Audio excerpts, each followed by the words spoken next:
Okay, the next way that we can measure the middle or the center of a data set is to use the median.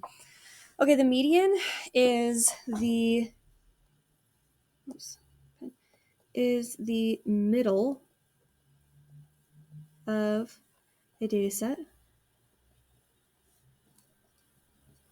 or the average of the two middle numbers. Okay, so it's literally just the middle, okay? And so in order to find the middle of our data set, we need to put our data set in chronological order from least to greatest. So we have our least number is a 3, and then we have a 5,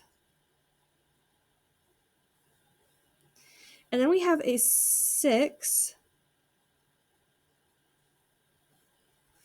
Oh, look, the first 4 are right in order for us. Okay, I'm going to put a little comma in between these. Now we have 7, but we also have a 7 here and here. So we're going to put all 3 7s. And then we have an 8 here and an 8 here, so we're going to put 2 8s. And then we have a 9 and a 14. So now that our data set is in order from least to greatest, we're going to find the middle. The way that I find the middle is we need to go from the left in and from the right in at the same time to be able to find that thing that's in the middle. Okay, that means if it's in the middle, it has the same number of numbers on the left and on the right. Okay, so let's start with a 3. I'm going to cross out the 3, and then I'm going to cross out the 14. Then I'm going to do it again. I'm going to cross out the 5, cross out the 9, and then cross out the 6 and cross out one of the 8s. And as you can see, I'm moving closer to the middle and only crossing off one on each side. So then I'm going to cross out one of the 7s and cross out the other 8. And what I'm left with is 7 in the middle. Now there are 2 numbers. When we have 2 numbers, I still want the median, which the median is only going to be 1 number. So sometimes those median numbers, those middle numbers, are different numbers. If they're different numbers, then you need to find the average. But because 7, let's do it this way. If we have 7, let's find the mean or the average. If we do 7 plus 7, and then we divide it by how many there are 2, because I only want to find the middle of those 2. It would equal 7 because 14 on the top and 2 on the bottom would equal 7. Okay, so our median in this data set is 7. And we only have 1 number in the middle and not 2 numbers. If we only have 1 number in the middle, then you don't have to find the average. It's just that middle number. Okay, the third way that we can find the center or measure the center is the mode. Okay, and the mode is all about the number or numbers, can be more than 1 this time, that occur most frequently.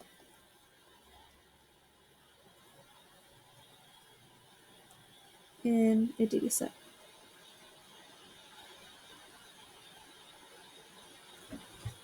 Okay, so that means it's just the number that occurs most often. And in this, we can see the way that we can do this is sometimes you can just look at it, okay, or you can group the numbers together. So the way that we do this is we can just do it in chronological order like we did before, again, if we want. If you can see it, then great. If not, this is the way that I do it if I am not totally sure. I'm going to put them in chronological order again. Remember, we have 7s, 8s, 9, and 14. So then I look and I say, okay, well, which one has the most? Well, I can already see 7. They're all grouped together. So 7 is our mode. The mode is 7 because 7 occurs the most often in this data set. All right, those are our 3 ways to measure the center or measure the middle of a data set. There is one other term, though, that I want to talk about really quick. This is the outlier. An outlier is not necessarily a way to measure the center or measure the middle of a data set, but an outlier is a value or number that is much greater or much smaller than the rest. And there can be more than one.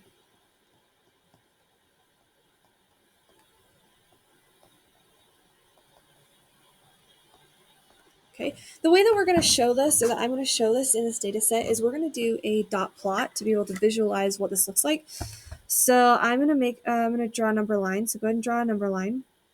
And we're going to make this number line from 0 to 14.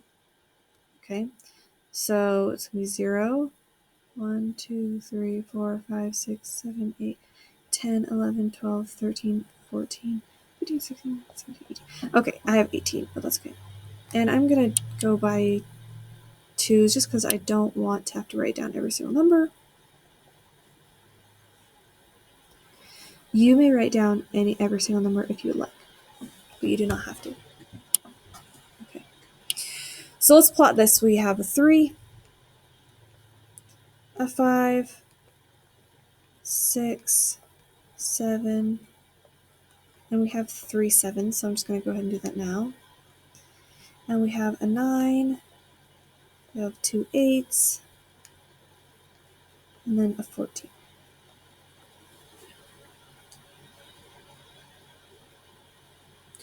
Okay, so here is our data.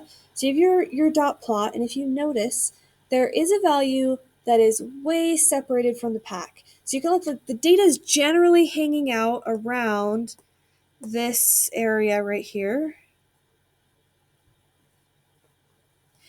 And then we have this 14 way out here. This 14 would be an outlier, because it's so far away from everything else. Okay. Also, you could argue that the 3 is sort of an outlier as well, but in this case, it's close enough, so I just kept it with the pack. But it kind of is a little bit farther away. I would say that it's not as much of an outlier as 14 is, but it could be considered if you want to.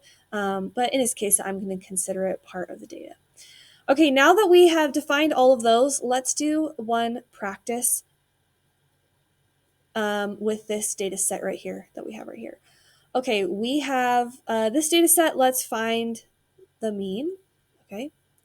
And I'm actually going to have you do all this yourself.